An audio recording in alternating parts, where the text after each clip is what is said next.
Bonjour, j'espère que vous allez bien. Aujourd'hui, je fais une vidéo rapide pour vous parler d'un phénomène qu'on observe généralement chez les lapines en reproduction, qui est assez rare, qu'on appelle la pseudo-gestation. Donc la pseudo-gestation chez les lapines en reproduction. Donc notamment avec cette femelle-là, euh, elle a exprimé ce phénomène-là.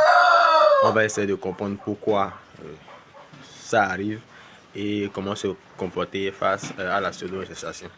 Si tu es nouveau sur cette chaîne, n'hésite surtout pas à t'abonner. Je suis Ulrich Saka, ingénieur en production animale, et bienvenue sur la chaîne Small Land où nous parlons d'agriculture et d'élevage.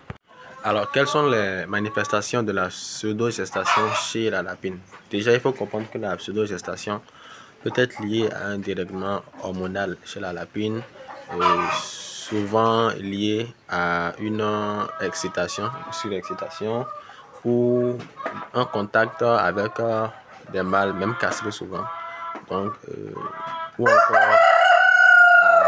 un coït qui n'a pas abouti, c'est-à-dire qui n'a pas fécondé les ovules. Donc, le phénomène, c'est quoi? La femelle ovule. Mais ces ovules-là ne sont pas fécondés.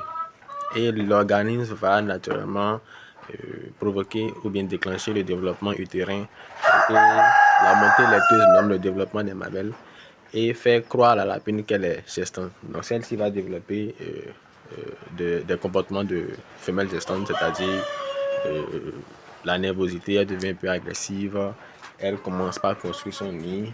Ça fait déjà 3 jours, sinon 4, qu'elle est là en train de sortir les poils, de construire son nid.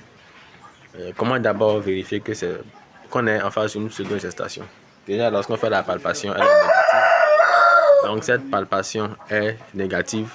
Ensuite, quand on laisse la femelle faire son nid, on va voir qu'au bout de 3-4 jours, il n'y a rien. Comment se comporter face à la pseudo-gestation?